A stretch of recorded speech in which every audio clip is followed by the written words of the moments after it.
Hello നമസ്കാരം, ഞാൻ നിങ്ങളുടെ സ്വന്തം ഹ്യൂമൻ. അപ്പോൾ മോഹൻലാൽ തരുൺ മൂർത്തി ചിത്രം അതിമനോഹരം പടത്തിൻ്റെ ഷൂട്ടിംഗ് മുടങ്ങി അങ്ങനെ ഇങ്ങനെ കുറേ വാർത്തകൾ വന്നായിരുന്നു. അപ്പോൾ അതൊക്കെ ഫേക്ക് ന്യൂസ് ആണെന്ന് പറഞ്ഞുകൊണ്ട് രംഗത്ത് വന്നിരിക്കുന്നത് വേറെ ആരുമല്ല, ഇതിൻ്റെ പടത്തിൻ്റെ ഡയറക്ടറായിട്ടുള്ള തരുൺ മൂർത്തി തന്നെയാണ്. കുറച്ച് നാളായിട്ട് ഇതുപോലെയുള്ള ഫേക്ക് ന്യൂസുകൾ പടർന്നു കിടക്കുന്നുണ്ടായി. അതായത് പടം നിർത്തിവെച്ചു, പടത്തിൻ്റെ ഷൂട്ടിംഗ് മുടങ്ങി, അങ്ങനെ ഇങ്ങനെ. എല്ലാം ഫേക്ക് ന്യൂസാണ്.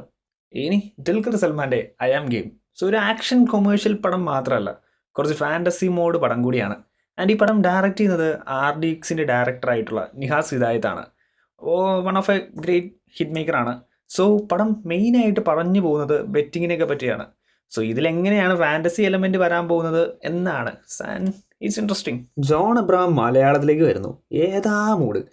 ജോൺ അബ്രഹാം മലയാളത്തിലേക്ക് വന്ന് ഒരു പടം ചെയ്യാൻ പോവുകയാണെന്ന് റിപ്പോർട്ട്സ് വരുന്നുണ്ട് മക്കളെ. പുള്ളിയുടെ ആദ്യത്തെ മലയാളം ഫിലിം ആയിരിക്കും. നായകനായിട്ടാണോ വില്ലനായിട്ടാണോ പടം ഏതാണെന്നോ എന്നൊക്കെ ഉള്ള റിപ്പോർട്ട്സ് പുറകെ വരും. സപ്പോസ് പുള്ളി വില്ലനായിട്ടൊക്കെ മലയാളത്തിൽ വന്ന പൊളിക്കും. ദിലീപ് നെക്സ്റ്റ് പടം with Mohiniyattam director. Bharatanatyam Mohiniyattam fame ഡയറക്ടറായിട്ടുള്ള കൃഷ്ണദാസ് മുരളിയുടെ നെക്സ്റ്റ് പടത്തിലെ നായകൻ ദിലീപാണ്. ഇവർ രണ്ടുപേരും ഒന്നിക്കുന്നത് കൊണ്ട് എനിക്ക് ചെറിയ രീതിയിൽ ഒരു ഹൈപ്പ് വരുന്നുണ്ട്. ആൻഡ് വേറൊരു കാര്യം കൂടിയുണ്ട്, അതാണ് പടം പ്രൊഡ്യൂസ് ചെയ്യുന്നത് വേറെ ആരല്ല, തരുൺ മൂർത്തിയാണ്. And that makes sense. അപ്പോൾ പടം നവംബർ തൊട്ട് ഷൂട്ട് സ്റ്റാർട്ട് ചെയ്യും. ഇനി ചിയാൻ വിക്രമിൻ്റെ നെക്സ്റ്റ് പടം ചിയാൻ 63 ഷൂട്ടിങ് തുടങ്ങി.